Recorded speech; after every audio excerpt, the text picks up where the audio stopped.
I've always had a love for stars and the constellations for as long as I can remember, but it's only since taking a more recent interest in mechanics and transportation that I stopped to consider their role in early navigation. Navigation has been a central part of our society since the beginning of time, with its uses varying from migration to crossing the sea for trade, and as such, it has developed significantly alongside technological and mathematical advances.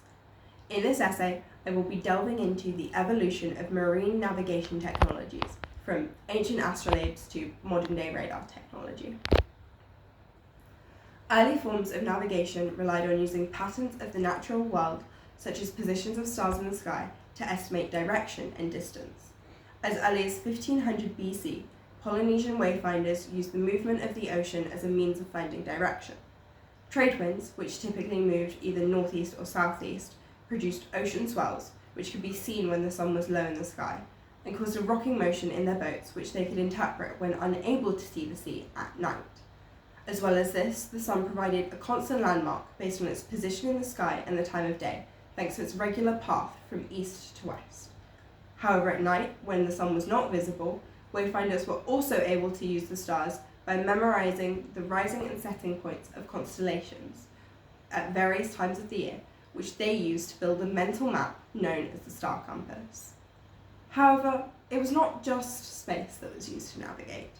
Sailors were able to tell the position of land masses and their distance from shore based on the formation of clouds and the flight patterns of birds. Certain cloud formations could signal the existence of islands and even some of their features. For example, lenticular clouds, which have a lens shape, could indicate the presence of mountains, and lagoons on Pacific atolls could sometimes be seen reflected on the underside of clouds. Similarly, each species of coastal bird had an average range from shore that they would fly to. For example, the Manu Oku, which is also known as the Atlantic white tern, or the fairy tern, is known to not fly more than 190 kilometers from land. This meant that once the mariners had spotted the bird, they knew that they were closer than that to the coast and could follow the flight pattern of the bird back to shore. In other parts of the world, around the late 1400s, sailors began to use devices called astrolabes, incredibly valuable astronomical instruments used to measure the height of astral bodies above the horizon. With these tools, crews were easily able to calculate their latitude, which was their north-south position on their globe. Issues arose, however, with calculating longitude, the east-west position, meaning that mariners had to rely on a technique known as dead reckoning, which was just as ominous as its name implies. It relied on knowing speed, direction of travel, and time since passing a known point to a level of accuracy that was near impossible without modern tools. The typical way to estimate speed was using what was known as a chip log, a small piece of wood attached to a rope that had knots tied in it at equal intervals, which was then thrown over the back of the boat, and the number of knots that went over the side gave a rough measure of speed, which is where the nautical unit for speed, knots, is derived from. Additionally, measuring time was near impossible, as clocks at the time used carefully balanced pendulums that could not retain their accuracy while at sea. This meant that the entire process was inclined to errors that could land ships wildly off course. The inaccuracies continued until the invention of the chronometer in the mid-1730s and the sextant in the late 1750s. The chronometer, designed by John Harrison, was an extremely precise clock that used two interconnected swinging balances, which allowed it to remain unaffected by the rocking motion at sea. This meant that seafarers could accurately know the time in relation to Greenwich even after months at sea. The sextant, invented by John Bird, used a pair of mirrors, though one was only half silvered, and an adjustable arm to read off the angle between the horizon and the sun, which could then be used to calculate longitude. This meant that sailors were now able to safely cross the ocean and end up exactly where they planned. So, with no further problems to be fixed, Development slowed as attention shifted to automating factory work and the Industrial Revolution, until the time around World War I, when marine developments turned their focus to military tactics rather than exploration and travel. In 1906, the first sonar device was invented by Lewis Nixon to detect icebergs, and by 1915 a version had been developed to detect the location of submarines. The device worked by using the energy of sound waves picked up by a receiver to work out how far away the object was. It was originally designed as a passive listening device, but was quickly developed to send out pulses of its own to hear back reflected waves by 1918.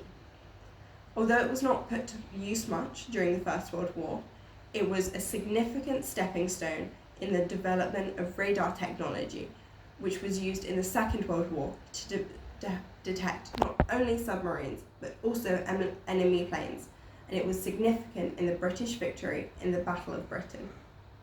Radar differs from sonar in that it uses radio waves rather than sound waves, which increased its range and resolution, but it still relies on the same fundamental principles as sonar. In the early 1900s, radio beacons were constructed along several coastlines to send signals to aid ships with navigation. Unfortunately, due to the remaining tensions of World War I, several militaries realized that these beacons were at risk of attack. In order to circumvent this risk, the beacons were moved to space. And on October 4th, 1957, the first artificial satellite, Sputnik 1, was launched by the Soviet Union. It orbited the Earth every 96 minutes, emitting a constant radio signal, which was monitored by the Americans due to the Cold War tensions. Whilst observing it, researchers at Johns Hopkins University in Maryland noticed that the signal was affected by the Doppler effect, which was used to track its position in the sky. The Doppler effect is the idea that the frequency of a wave changes as two objects move towards or away from each other. It's the reason why sirens change pitch as they drive past you, and it's how speed cameras catch you attempting to imitate Fast and Furious. It was this tracking system that they expanded upon, realizing that if the position of the satellite could be tracked, then the location of a receiver could be determined based off the frequency change and its distance from the satellite. This discovery was the cornerstone to the transit system, set up in 1958, which would go on to become the basis of modern-day GPS. The first transit satellite was launched in 1960, and the original system of 5 satellites was declared operational in 1964 and had increased to 36 satellites by 1968. It provided navigation to both civilians and the US Navy to 200 meters of accuracy until 1996, when it was retired from use. Its favored alternative Navstar GPS, or Navigation Satellite Timing and Ranging Global Positioning System, to use its full government name, began development in 1974 and began use in commercial airlines in 1983. The system is made up of at least 24 functioning satellites, each equipped with atomic clocks, the most accurate clock ever built. A timestamp signal is then sent from the satellite to the receiver, which is likely to be a phone or computer, and then the clock of the receiver can calculate how long the signal took to arrive, and therefore the satellite's distance within a 3D radius. A combination of at least 4 satellites produces an intersection, which is how Google Maps knows exactly where to place your little "you are here" dot. It's safe to say that we have come a long way from memorizing the positions of stars, with significant developments to timekeeping technologies leading the way. The next big puzzle will be working out how to navigate the universe. Will it ever be possible to cross the sea of stars, or is that limited to science fiction?